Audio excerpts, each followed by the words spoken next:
Okay, we're at 1 minute past the hour, so I'm going to get started. And first of all, I want to introduce myself. I'm Lisa LaFontaine. I'm the president and CEO of the Humane Rescue Alliance.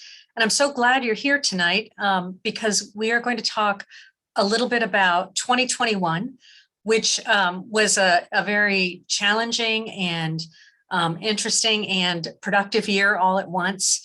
And then I want to talk a little bit about what's in store for HRA, not only in 2022, but in the coming years.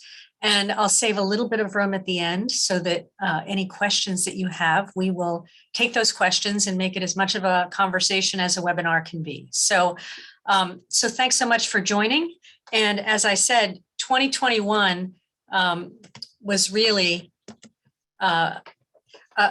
an amazing year, a difficult year, a challenging year. I think we had thought, like many people, that we would be further along past the pandemic and moving into a new normal, which we did attain a little bit in the summer months, but then went into a different phase as the Omicron variant came out.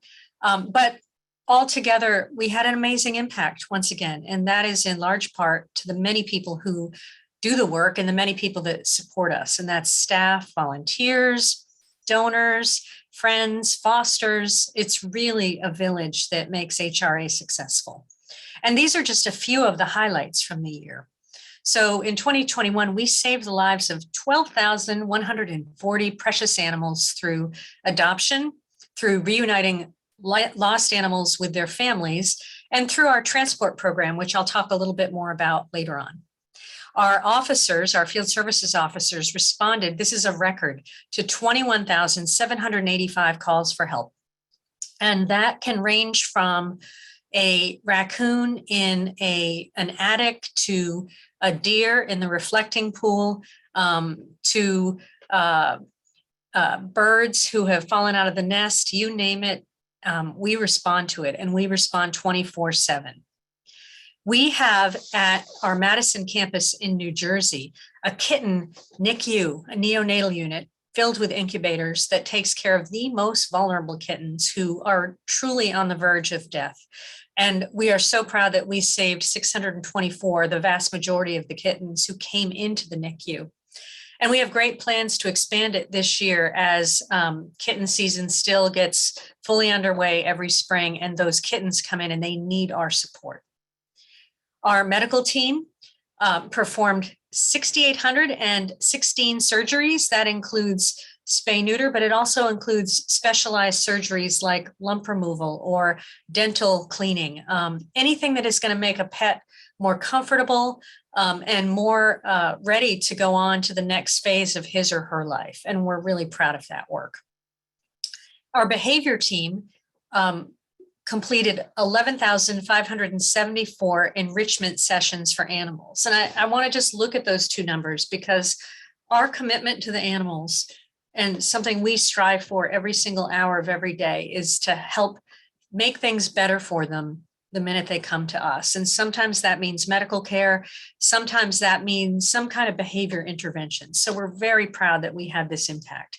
And altogether, that led to an all-time high life-saving rate for our organization. We saved the lives of 94.5% of the animals that came to us. And as I think back to my first year at Washington Humane Society in 2007, the live release rate then was 28.7%. It's an unthinkable progress that we've made. And I'm just so proud of the team for making all of this possible, and for all of you who make it possible as well. So in addition to helping the animals, we did a lot of work to help community members who are caring for animals. One of those categories is community cats. And most of the time, community cats have a very dedicated feeder or a group of feeders who's making sure that they have food, who's checking on their health every day. And we are really pleased to support them. We sterilized, spayed and neutered over 1,000 community cats this year and gave them basic medical care and all the vaccines that they need to protect them going forward. 3,237 animals moved from crisis to care through our way station. The way station is based at our St. Hubert's campus, and it's a transport program that takes animals from shelters where they face almost certain euthanasia because those shelters are so under-resourced, they are so struggling. And so we move those animals from the source shelters, which are most often from Texas east to Florida and up into Appalachia. And we bring them to our Madison, New Jersey campus, which is about 12 miles west of Newark. So it's northern New Jersey. And then we either keep them there and find homes for them, or we send them to destination partners, usually in northern shelters from New York to Maine, where they find adoptive homes. So this is truly a life-saving program. And we have a big vision going forward that we're going to help more animals and those shelters by providing them with even more support in the form of expertise, training, and resources. So more on that a little bit later. We gave out 500,000 pet meals to families living with low income. That's 500,000 life-saving interventions where people didn't have to make a choice about whether to keep their pet or give them up, whether to feed their pet or feed their children and themselves. So this is really life-saving work. We work with 63 pet pantry partners in the community. So those are human service organizations with whom we partner. When they are helping people, we show up to their event with all the things you need to help animals. And so knitting together with those human social services partners, we make sure families stay together and that families have support they need, which has been so critical during these tough times. We gave out 230,000 pounds of donated pet food to sister shelter organizations who found themselves on hard times. And I'll say, I want to give a shout out to Greater Good, which is the foundation that provides us with so much of that food. And it allows us to help individual families as well as our colleagues during times. The last year has been so hard economically for so many people, and we're glad to be able to make it a little easier through this food. So we're really proud of the impact, and we consider these really big wins from the last year. In September, we had some life-threatening storms come through, as we always see in September. You might not know that we have provided specialized training to many members of the HRA team, primarily our field services officers, but there are also other professionals at HRA who have gone through this specialized swiftwater training, which helps us to rescue animals when there is a disaster that involves water. That's an incredibly precious resource because what that means is that our colleagues who are often dealing with flooding in their own homes or loss of their own homes know that they can rely on us to provide those teams to help out. And so when Hurricane Ida slammed into the Gulf in September, we deployed one of our expert teams to go into the community rescuing animals, some of whom had been caught in flooding or were trapped in structures on the property. And so that was really life-saving work, and it was greatly appreciated by our partners. At the same time that our field services teams deployed, we also sent our way station team, which is the amazing folks you see there, into the Gulf. Actually, planes of animals moved animals from planes of people through Wings of Rescue went to the scene, moved animals from Louisiana shelters and airlifted them to the safety of the Morristown Airport, which is right around the corner from St. Hubert's. And this is our team at St. Hubert's working together with Greater Good to bring those animals out, to take care of them, to provide them vet care, and then send them on to adoptive homes. And ironically, as we were wrapping up our rescue work in the Gulf, Hurricane Ida had moved north and was affecting our own communities up in New Jersey. So our rescue team redeployed to our own community to help people who once again were dealing with flooding and rain and winds, and help our sister shelters who had been devastated and who had lost many of their pet supplies. So that was a pretty intense couple of weeks for us. We also launched a new program to help seniors. And if you think about it, our senior population is so vulnerable, never more so than during COVID, when they became more potentially isolated than ever before. And it's a hard time for our seniors because they're not seeing their family. Many of them lived all their lives with pets, but are living in assisted living or other group housing situations where they can't have a pet anymore. And so we worked in DC with the Department of Aging and Community Living to set up these Zoom meetings where people and pets came on and just interacted with seniors with the pets and answered questions. And it really provided a critical lifeline to people who oftentimes weren't seeing many people during the course of the week. And we're so proud of that program, and that's going to continue going forward.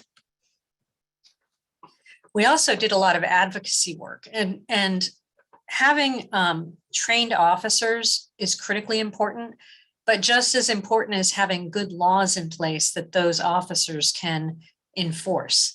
And so we are always looking at how can we advocate to protect more animals by closing legal loopholes, by creating new laws and regulations. And that's something we focused a lot on in 2021. One of the things that we advocated for and fought for was legislation that would protect people in housing so that there weren't unfriendly housing laws that forced them to give up their pets. We also worked on breed legislation, breed-based legislation. There are, in our neighborhood, Prince George's County, there is a longstanding pit bull ban in place, which is pretty devastating because, first of all, we're making judgments on animals based on what they look like, which doesn't always tell the whole story of who they are.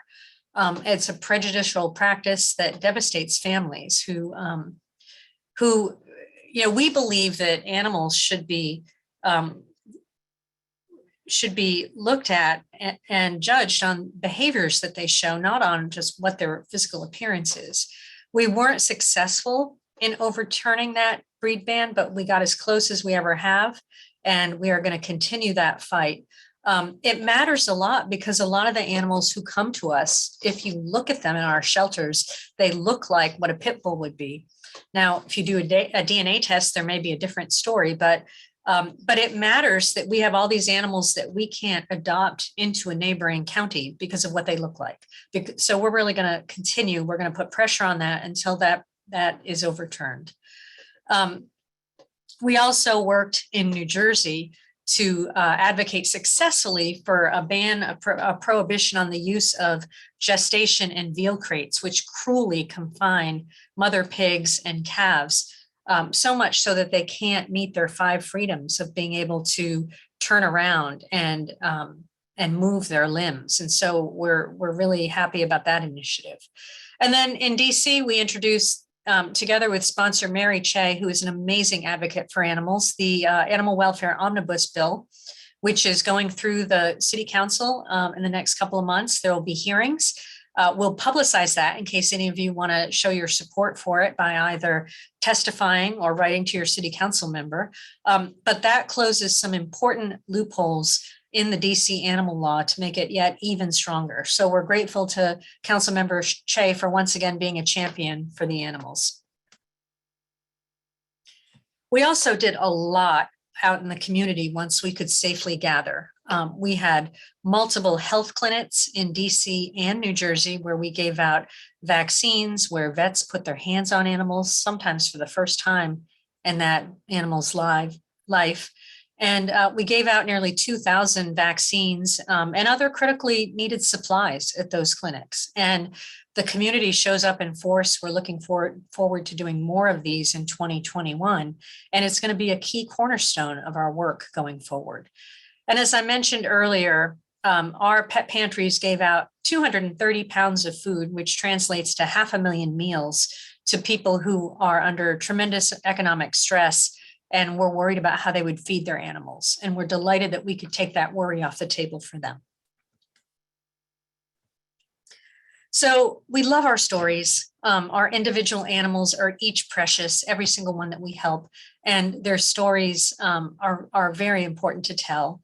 And so I want to highlight just a few that really symbolize the different spheres of work that we're involved in and the different ways that we intervene. So the first one I want to tell you about is Hank. You may have read about Hank because he was all over the news and all over social media in DC. Hank crawled 50 feet up a tree, and there was nothing that would lure him down. His owner tried, and he was just hunkered down up in that tree. And usually we would be able to use specialized equipment to have our officers go up and rescue animals who get stuck. But in this case, all of the branches were really unsafe, and we didn't want to expose our officers to that, to falling or some other kind of emergency. And so it was a standoff because we were there trying to get Hank down. Hank had no intention of coming down. And if you read about our officers, you know that a huge part of their work is creativity. They are the ultimate MacGyvers. They're always trying to figure out, how can we help this animal? And you could write a book about the creative ways that they devise out in the field in emergency situations to rescue animals. In this case, what they did is they sent up a basket filled with treats and things that were familiar to Hank, blankets that had his owner's scent on them. And that's what finally did the trick. Hank got into the basket. We lowered them to safety. And this is his mom, Dolores. And she said, I can't believe I live in a community where so many people would care about a cat. So there they are right after the happy reunion. We also helped Taz. Taz was a sweet little boy who came in covered in mats. He was unrecognizable to that picture when he came in. And as we very carefully cut his hair and trimmed those mats, we found that his two front limbs were partially missing, most likely because the mats were so bad that they actually tore the limbs away. And so this is Taz shortly after being cleaned up and shortly after his amputation. Our fundraising and communications team got together and did a special campaign for Taz, which allowed us to purchase a wheelchair for him. And he went home with his wheelchair, where his owner is now working with him to build his confidence and teach him how to use it. And he is now going to have a happy, love-filled, joy-filled life because of all that extra effort. The final story is about a person and an animal. This is about Oreo and Mr. Jackson. And Mr. Jackson is a veteran, and he relies on Oreo, who is his emotional support dog, who gets him through some really tough times. And Mr. Jackson was moving from one apartment to another, and he needed proof of vaccines for Oreo. And Oreo didn't have any vaccines. And his case manager frantically called vet offices to try to get in, and Mr. Jackson couldn't afford all of those quotes that were given. And so luckily the case manager came to us, and we were able to get Oreo all of his vaccines and get all the proper paperwork just in time for Mr. Jackson and Oreo to move to their new home together. And so one of the things that makes me so proud of our team is not only the extension and the creativity that they show, but also that we have so many different programs that allow us to help people in so many different ways. So it's just amazing. And I want to transition now to talk a little bit about the future. And to look at the future, we first looked at the past, because we knew that any strategic planning we do, any allocation of resources we do, has to consider the new normal that we're in, and the world that is very different than what we imagined back in 2020, early 2020, when we launched our last strategic plan. And so to do our strategic planning and resource allocation, we looked back at what we've learned in the last few years, primarily that we have to look at more programs that keep families together before there's a crisis, before they end up at the shelter door. We also wanted to look at what were the lessons of COVID. And first of all, in the early days of COVID, the animals were moving a lot. And we know that that's not likely going to change, that we had a ton of animals in a short period of time go into foster care. What we found is that foster care was a wonderful way to give the animals what they need to help them actually become more adoptable and find their homes. And so we are now looking at how can we maintain a foster program even as we move out of COVID, because we're finding that it's better for the animals if they are in homes, which is less of a disruption and trauma than if they come into an institutional setting. No matter how loving the people are in that institutional setting, a shelter is still an institution. So we want to look at how can we support and expand that role. During COVID, we moved to a lot of teleservices overnight. I think the biggest one of those were the telemedicine appointments that our veterinarians gave to foster animals. And so now we're looking at how can we do more telemedicine. It's something that's here to stay in human healthcare, and we want to look at innovations in human healthcare and bring those to the animal medical care that we give as well.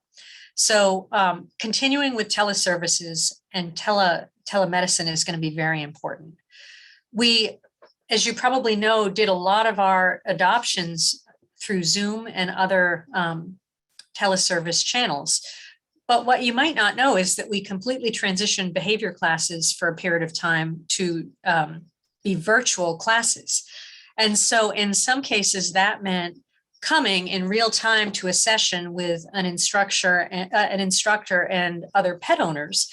But in some cases, our trainers developed training sessions and webinars that you could watch at home. And those can be looked at anywhere in our service area from DC to New Jersey, but also we had people signing up for our virtual training classes from as far away as California. And so if you sit and think about what can we do to help animals stay in their homes at the broadest scale possible, then it takes the same amount of effort to do a virtual training class, whether you're doing it for 10 people or 100,000 people. You do the video, you release it, and then it's out there and it's available. So we're looking at how can we do more of this to help even more animals, particularly in communities where there's not a humane society that can do that kind of programming. We also had a tremendous outpouring of support from the community, and that doesn't show any signs of stopping. We had 2,500 people volunteer to foster. About 1,900 of them actually filled out the paperwork, and about 1,400 of them moved into the foster care program. And that's from DC all the way to New Jersey. And there have been a couple of narratives in the media that I want to correct, just in case you have seen them.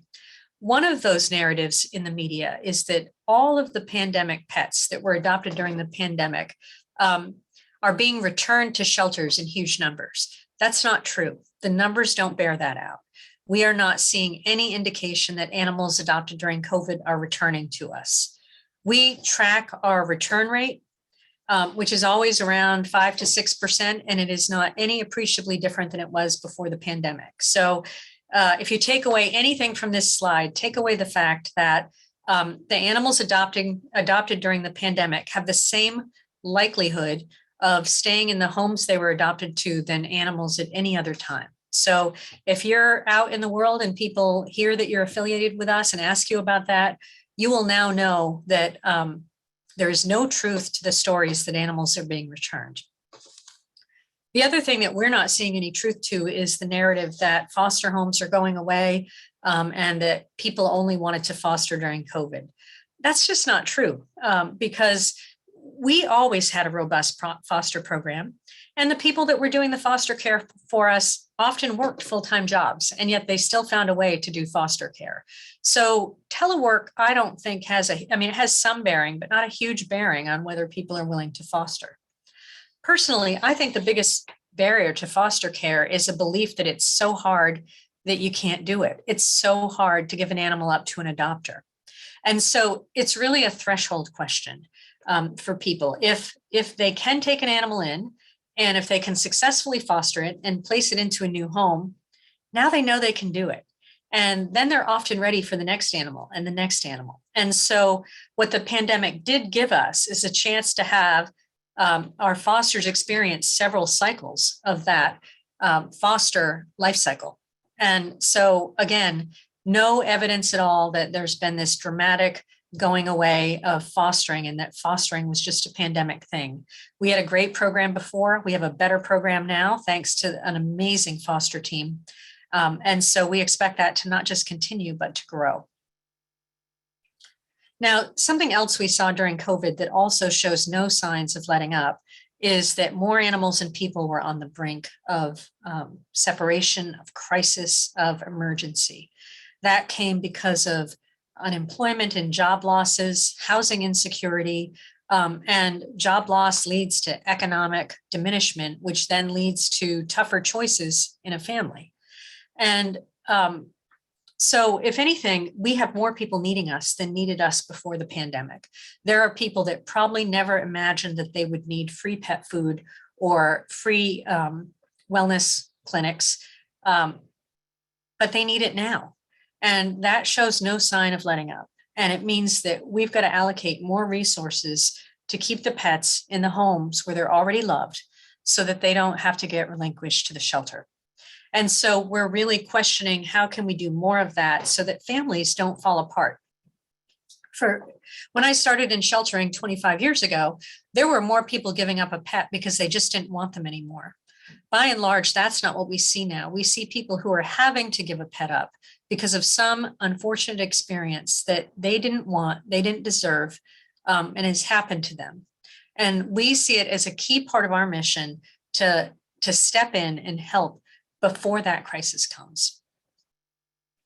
And I think the other thing I would say is, for those of you who were here last year when I did this presentation, we never had large numbers of animals coming in because of COVID.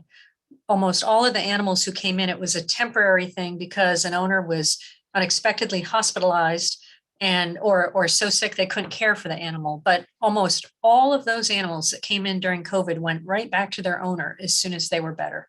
And so that tells me people fought so hard to keep their pets. And so now we need to fight as well to help them keep their pets. And all of this means that our programs and services, which we always knew were essential, are even more important going forward. And it's our responsibility to expand them and sustain them so that we continue to be there for people. So as we look ahead, we know that there is no going back to the way things used to be before the pandemic. So the questions we asked as we did our strategic plan are, how do we capitalize on the successes of the last 2 decades, which have really moved the needle forward in humane societies and animal welfare? But also, how do we capitalize on the successes and the things we learned during COVID? We also want to make sure that everybody who wants a pet can have one and keep them when they hit hard times. And then finally, we know that the reasons that pets become homeless are almost always the same people that human families, the same reasons that human families are stressed. So it's incumbent on us to work more closely with human social services providers so that we can be a part of providing wraparound services to those families to support them and lift them up and get them through this hard time, which we hope is a temporary hard time, to the other side when they don't have the same worries. So those were foundational considerations as we did our strategic planning. We also came up with some guiding principles that I think represent who we are as an organization. And I just want to touch on those with you now because these will be alive and breathing in our work in the coming years. So a belief that pet companionship is a right and not a privilege. The last thing we want to see is for vulnerable people who are economically stressed to have to give up their animal. I could make the case that they actually need their animal family member even more. And so we don't want the system of caring for a pet to become so expensive that it's only available to a few. And this is a real broad, complex societal issue that we have to look at. But our guiding value and principle is that anyone that that wants a pet should be able to have one, and that it should never drift into the realm of privilege. There should be equity around having a pet in your family. And going back to what I said earlier, that the vast majority of people who surrender don't want to, they feel that they have to because of some unfortunate experience or circumstance that has happened to them. We need a vigorous focus on keeping animals in the homes that they already have. And from a resource standpoint, it doesn't make sense to shelter animals if you don't have to. The best possible scenario is to help the families who have already bonded with the animal, who are already connected to them, who the animal already loves, to keep those pets where they are already and not have to give them up.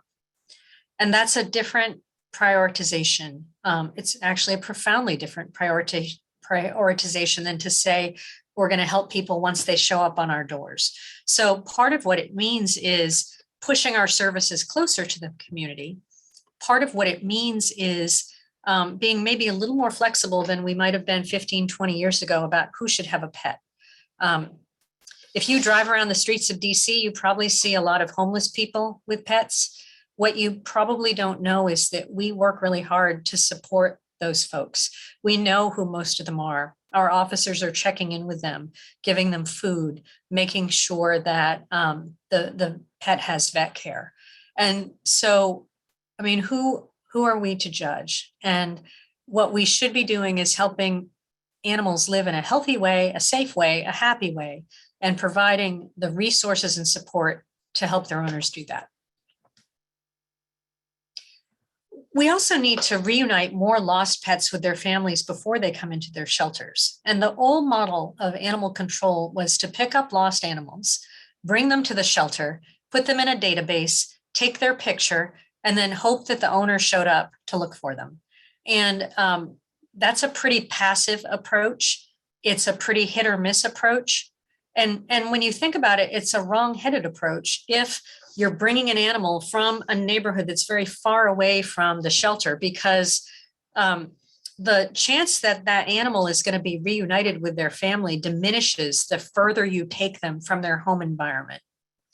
And so we're looking at a lot of things like enhanced microchipping, so that when our officers pick up a pet, they scan them in the vehicle and they just take them home if there is a microchip on board. And that will involve a pretty heavy public services campaign to promote microchips. But the other thing we're looking at is encouraging the person who finds the animal to keep the animal because they're in the neighborhood.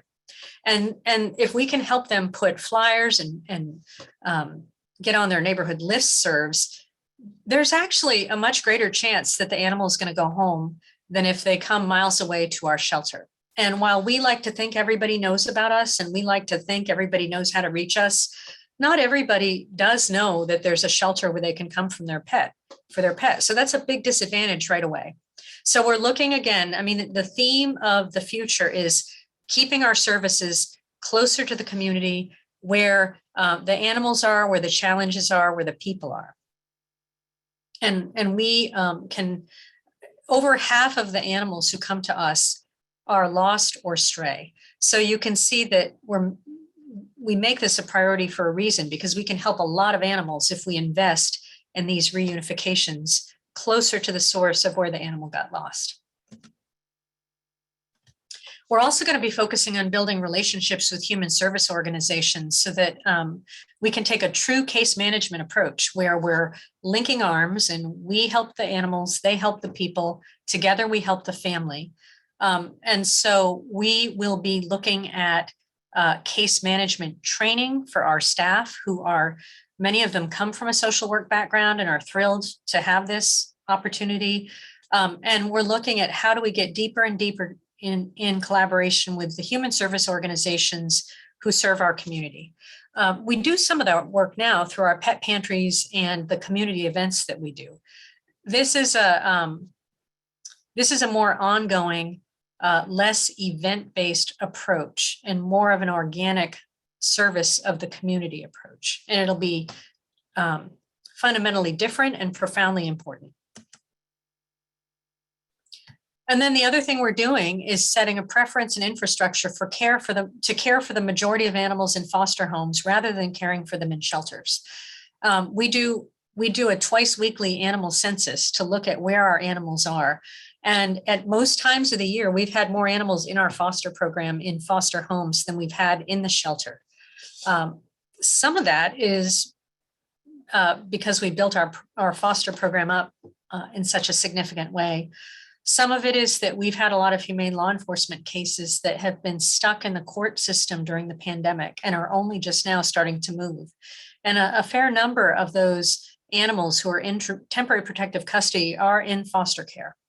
But this is really, this is an important pivot and an important realization. And these are some of the guiding principles behind the future of our work over the next few years. And so these are our very high level goals, to transform everything about our operating model to be closer to the community and to best serve it, to help more animals by collaboration and connection rather than making people come to the mountain of our facilities or the mountain of our phone system. But we also need to focus on making our organization sustainable, because COVID is going to destroy, the pandemic's going to destroy a lot of organizations who were on shaky financial ground and who are not going to come out the other side of this. We are very fortunate for a number of reasons, because of you, because of good financial management, because of our national animal welfare partners, that we have come out of the pandemic on solid financial ground for now. But we know it's elusive. We know it's vulnerable. And so we're looking at different ways to bring in funds to the organization so that we can both keep our programs going and invest in new programs as they're needed. And so one of the activities we took this summer was to look at all of the program and services that HRA has from DC to New Jersey and ask ourselves, should we keep doing all of them? The answer for the programs on this slide was yes, we should keep doing them all. But how can we structure ourselves and how can we deliver those programs and services in a way that is more effective, efficient, and has more impact?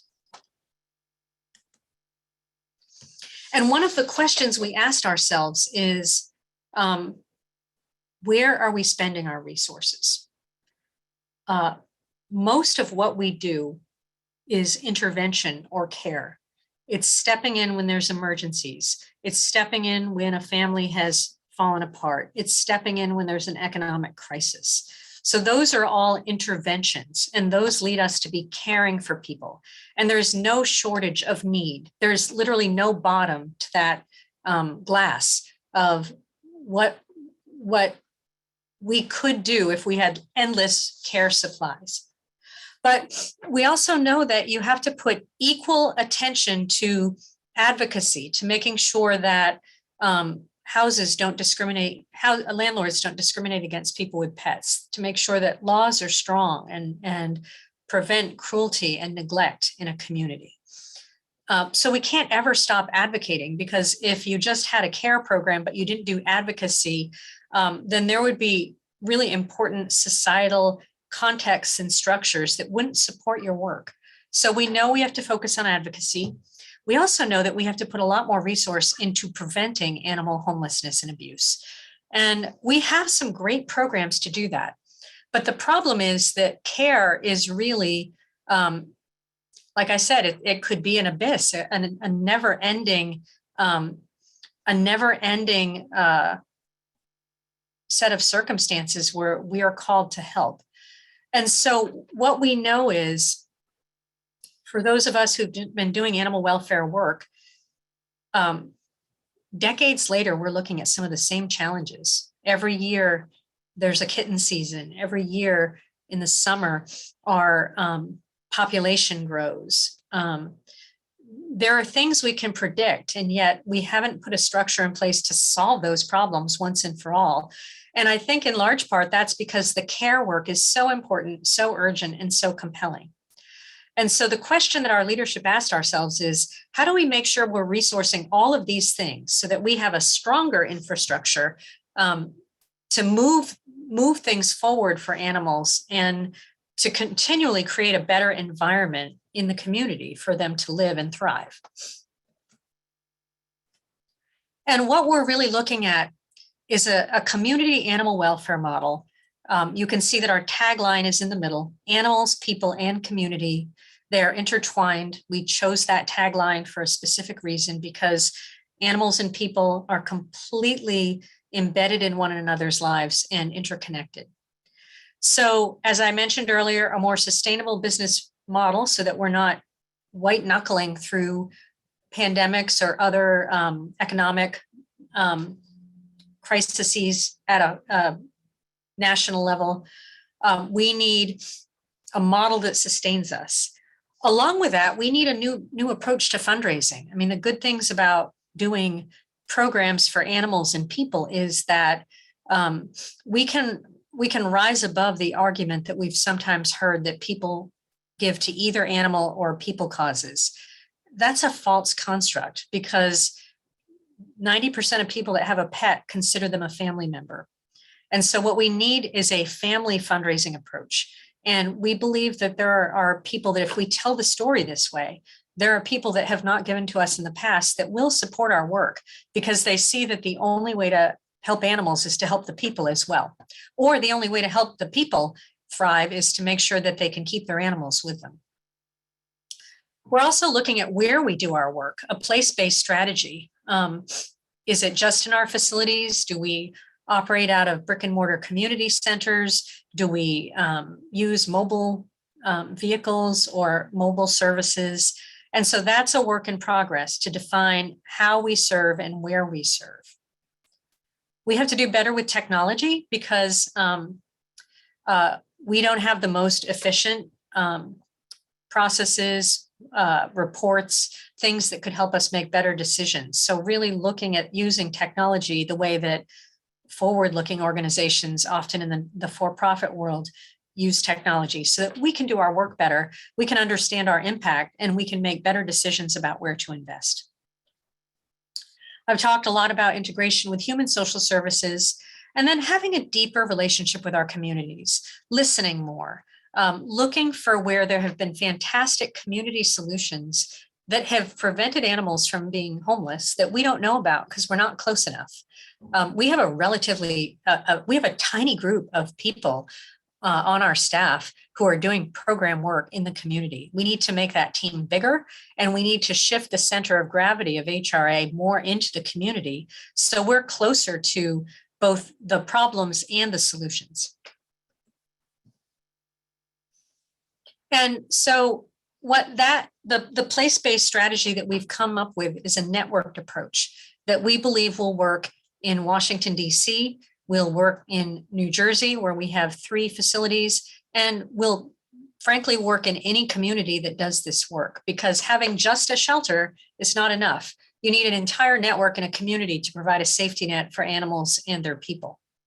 And so in no particular order, we're exploring partnership with human healthcare providers to see if there are places east of the river where we can provide co-located healthcare with a human healthcare service provider, so that essentially a family comes to this place and knows that the people can get healthcare and the animals can get healthcare. And this is a pretty exciting project, and we will keep you posted as we explore these partnerships.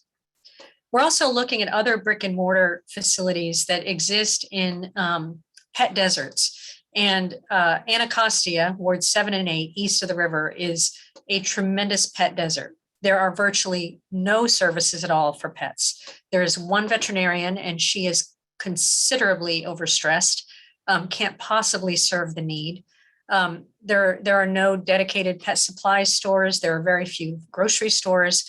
And so how can we locate ourselves in storefront centers to deliver our services? The other thing that we're doing is that in Madison, New Jersey at St. Hubert's, we're partnering with a veterinarian business that is going to do primary care and specialty care. They're going to actually improve our facility for us. They're going to invest in the build out. They're going to build it into a hospital. They're going to share some of the profits with us. They're going to provide us $50,000 of in-kind services to shelter pets or shelter animals. And they're also going to pay us a monthly lease. And that is going to contribute more. It's one of those non-traditional revenue streams that I talked about earlier. And we would like to do something similar in DC at our M Street headquarters. So we're very excited about this approach, and it will help with one of the biggest challenges that exists in our community right now, which is lack of access to veterinary appointments. We will continue and do more of community outreach events with sister human service organizations. We'll continue to provide in-kind support, in-home support. And then our food pantries will continue, which have been just a lifesaver during these tough times. Eventually, we're going to have a mobile medical unit that goes into the community that has it's a basic clinic with a surgical suite that will go into areas where people don't have transportation and provide medical care to those animals. We also hope that we can recruit a group of volunteers to help us with an animal taxi service to help people that don't have an animal, don't have transportation, bring their animal to our veterinary clinic so that they can get care. Our big vision, which we is going to take a lot of work, a lot of advocacy, is for DC to have an animal ambulance. I have literally had a dog fail and go from being alive to almost dead and then dying at the vet because I was in an animal control van with one of our officers stuck in traffic at 5 o'clock with a poor dog that had the misfortune of getting injured on the opposite side of town from the only vet hospital during rush hour traffic. There, in an enlightened, animal-loving community, there is no place for that. And there's no reason that that should have to happen. So we're looking at better transportation, animal Uber, animal ambulance to help people that don't have transportation. I talked a lot about the teleservices, which we're hoping to expand. We are going to be developing a more robust virtual HRA so that people can get answers to their questions on our website. People can have access to live chats with experts. And we're going to build out a help center that answers people's questions that may be a crisis or may just be something that's difficult in their life with their family so that they can get support before they have to consider relinquishment. And then finally, we're building a headquarters facility on M Street down by the Navy Yard.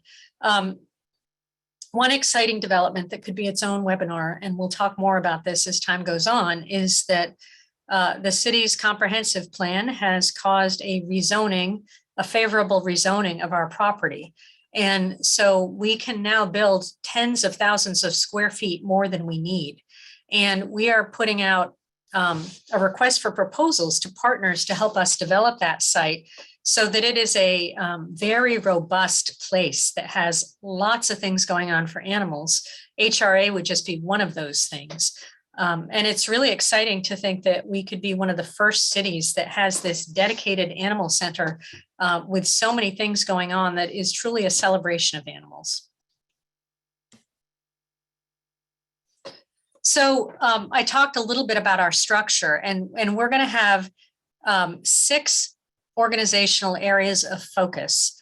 And we are actually reorganizing HRA. We just announced it to our staff a couple of weeks ago in order to do this work. So the first is we are developing a capacity building arm.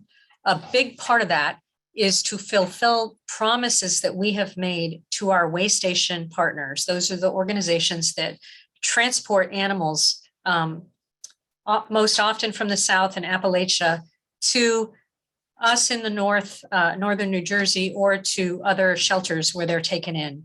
We have an obligation and a commitment to provide them support and services beyond moving the animal.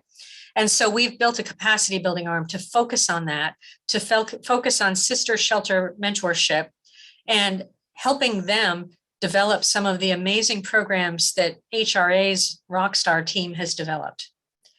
We're also looking at different kinds of transport where maybe we stop at hubs along the way instead of flying animals from Alabama to Morristown or driving them from Texas to DC.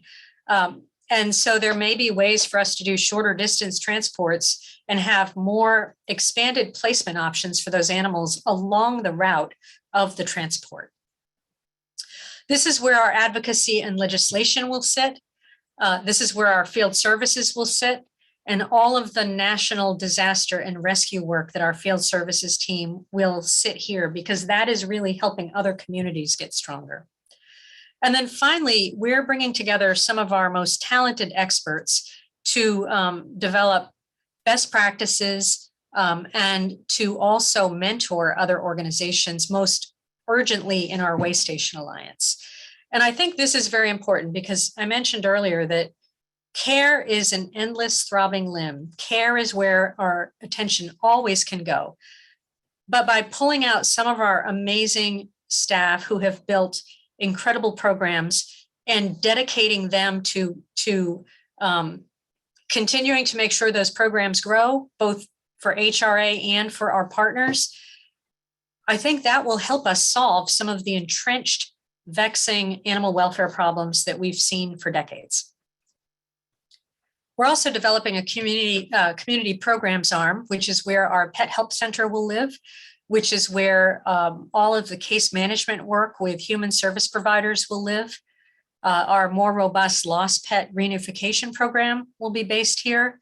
And then we'll be able to expand care for owned pets. And that is both medical care and behavior solutions for people who are thinking they might have to give up their animal.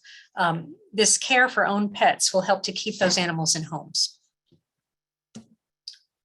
Our financial sustainability will all come under our CFO, but what this team will be looking at is how can we generate more earned income beyond philanthropy, beyond adoption, beyond the traditional ways that we have brought in support. One thing I can tell you is that we have a very robust training center up at St. Hubert's that has training classes going on every night of the week, all day, and brings in $700,000 to the organization, which then helps fuel program growth. So how can we grow our training classes in DC? How can we make them all more available nationally? Because we've got amazing people who are able to develop these programs. And then finally, how do we optimize our physical spaces by bringing in partners who can help us pay the rent, who can help us develop the site as we're doing at our New Jersey headquarters for the vet clinic. There are ways that we can leverage the physical assets we have to stabilize our financial strength and also bring in new money to invest in new programs and growth. Care is always going to be a priority. So animal care and sheltering, both in-house and the foster program. Developing a pet help center, which is a lot like for our foster programs, foster families, that answers their questions and provides them 24-hour support for their fosters. A lot of times the questions people have don't happen at convenient times. So how can we answer some of those questions 24/7 without making all of our staff stay up overnight to do that? Adoptions is always going to be critically important, making animals more adoptable by giving them veterinary care and behavior care, and then really looking at our capacity for care so that we're not overburdening our facilities, so that we're looking at what populations of animals are most at risk. And, right now it's probably kittens and large dogs who tend to sit with us for a long time. So how can we develop better programs for large dogs and kittens so that they have a quicker outcome to the next phase of their life? Stewardship and Communications is being brought together. These used to be separate functions so that the stories that we generate to talk about from a marketing standpoint are also the stories that our donors get engaged with, making sure that everybody hears those stories and that we are fundraising for programs that aren't just about people, but are about animals and people. Aren't just about animals, but are about animals and people. And then finally, our staff, we have the most amazing staff. They are so talented. They are so dedicated. They have stuck with the organization and their programs, often having to invent new ways of doing things during the last year.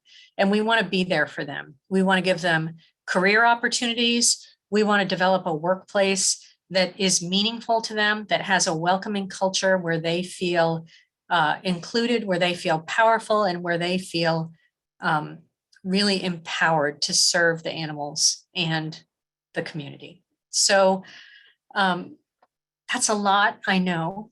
And with that, I just want to step back and see, Danny, if we have any questions from anybody who's with us tonight. Thanks so much, Lisa. We have a few great questions already coming into the chat. As a reminder, we encourage you to ask questions, share your thoughts and ideas with us. You can use the Q&A feature or the chat functionality. All right, Lisa, so our first question, it's a two-part one, and ask, what keeps you up at night and what is really inspiring you during this time? That's a great question. And I could do probably 20 minutes on that. So what keeps me up at night is the worry that we can't scale up some of these community programs fast enough to meet the needs of all the people who need us. It is devastating to me to think that a family has to fall apart because of a lack of some resource that is probably not that difficult to provide. There's a lot of money out in the world. There are a lot of people that have money that love animals. There's a lot of expertise out in the world.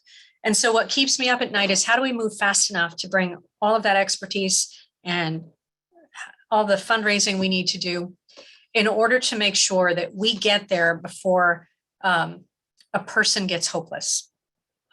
We have far too many people in our lobbies sobbing because they have to give up an animal. And what will make me happy when I'm sitting in my retirement rocking chair is to think that we were able to get there first. We were able to provide a service that kept a family together.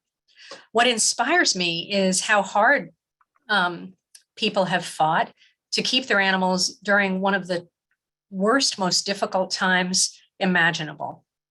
The other thing that inspires me is our team. I just love seeing how dedicated they are, they have been on the front lines. They've been working 24. We have 24/7 staff. So we have people doing our work literally around the clock. Oftentimes they're doing it at great danger to themselves. Oftentimes they're doing it when they're tired or have their own challenges at home, and yet still they show up, still their heart is open. And they are the ones that the animals look to be their caregivers and family members while the animals are with us. And I'm so inspired by how they do that. Absolutely. All right, so our next question is sort of a follow-up to the existing collaboration with human service organizations that you mentioned earlier. They're asking if we have considered the possibility of data collection and data sharing between HRA and the advocates who are conducting census around our neighbors experiencing homelessness. This actually comes from a former census volunteer who suspects there's a really great need for pet-friendly human shelters and housing options that are, again, a pressing need. And related to that, sort of follow on, are our pets of homeless neighbors getting spayed and neutered?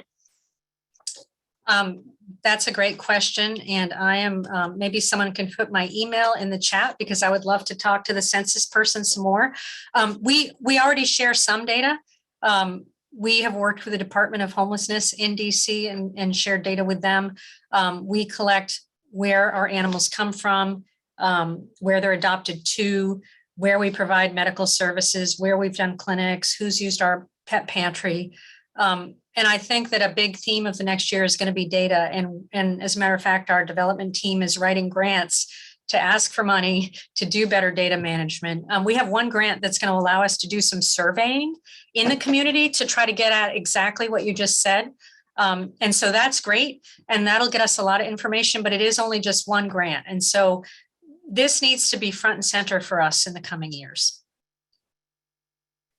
Yeah, absolutely. All right, Lisa, we're sort of at 6 o'clock, so I think we have time for one final question. But before we get to it, I do want to ask folks, we're going to be sending a 3-question survey at the end of this webinar.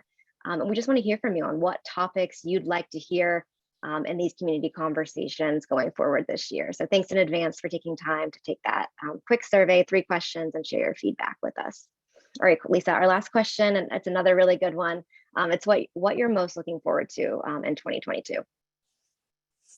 Well, I love this new structure because I think we're going to have a lot of people doing what they love and getting to make a real difference. I'm really excited that we're finally moving forward with our new facility in DC.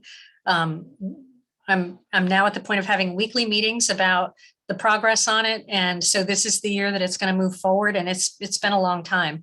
I will say I am so glad we haven't built it before now, because what we would have built in 2018 would have been largely obsolete for what has happened in society and what programs and services people need. So we are very fortunate that we have the opportunity to design from the ground up for today's and tomorrow's services. I am excited about doing case management work and working with human services providers. There's been this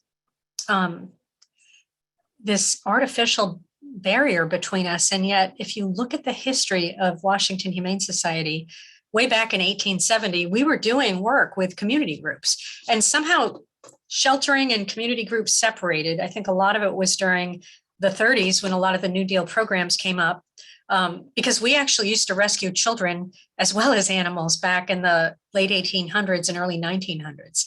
So I'm really moved that we are in some ways going back to our roots to become a community organization and serve animals and families. And for me, as a person that got into this work because a little feral cat literally saved my daughter's life and changed it forever, I am all about the human-animal bond. And so it's very exciting for me personally that we're at this place, because we're going to be all about that bond going forward. Absolutely. Well, thanks so much, everyone. We really appreciate you joining. Again, thanks. We really appreciate everyone being here and sharing their questions in the chat. And thank you. We do love doing these community conversations, so make sure to answer the survey. Good night. Have a great night, a great weekend. Stay safe if it's stormy tomorrow.